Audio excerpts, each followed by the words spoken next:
السلام علیکم، آپ دیکھ رہے ہیں کے نیوز ایچ ڈی۔ میں ہوں حارث علی شاہ گیلانی۔ چلتے ہیں آج کی اہم خبروں کی طرف۔ ملکی اور غیر ملکی تازہ ترین خبروں سے باخبر رہنے کے لیے ہمارا چینل سبسکرائب کیجیے۔ سنا تھا کہ اللہ جب دیتا ہے چھپر پھاڑ کر دیتا ہے، کچھ ایسا ہی معاملہ امریکی ریاست مسوری میں پیش آیا۔ آسمانی بجلی نے خاتون کو مالا مال کر دیا۔ امریکی ریاست مسوری میں شاپنگ اسٹور میں پناہ لینے والی خاتون کی زندگی بدل گئی۔ طوفان کی وجہ سے شاپنگ اسٹور میں پناہ لینے والی خاتون نے لاٹری ٹکٹ خریدا اور غیر متوقع طور پر $50,000 کی انعامی رقم پر اپنے نام کر لی۔ امریکی میڈیا کے مطابق لاٹری جیتنے کا حیران کن واقعہ امریکی ریاست مسوری میں پیش آیا۔ خاتون نے میڈیا نمائندگان کو بتایا کہ وہ ڈرائیونگ کر رہی تھی جب قریب ہی آسمانی بجلی گری اور انہوں نے فوری طور پر نہ چاہتے ہوئے تھوڑی دیر رکنا پڑا۔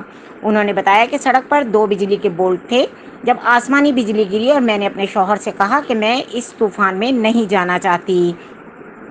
طوفان تھم جانے کی انتظار تک خاتون نے قریبی اسٹور میں پناہ لی اور وہاں موجود پاور بال لاٹری ٹکٹوں میں سے ایک ٹکٹ خرید لیا۔ خاتون نے بتایا کہ اگلی صبح انہیں پتہ چلا کہ جو لاٹری انہوں نے لی تھی اس پر انعام نکل آیا ہے اور یہ انعامی رقم وہ اپنے پوتے پوتیوں پر خرچ کرنے کا ارادہ رکھتی ہیں۔ مزید خبروں اور اپڈیٹس کے لیے ہمارے ساتھ رہیے گا۔ تب تک کے لیے اپنا خیال رکھیے گا۔ اللہ حافظ۔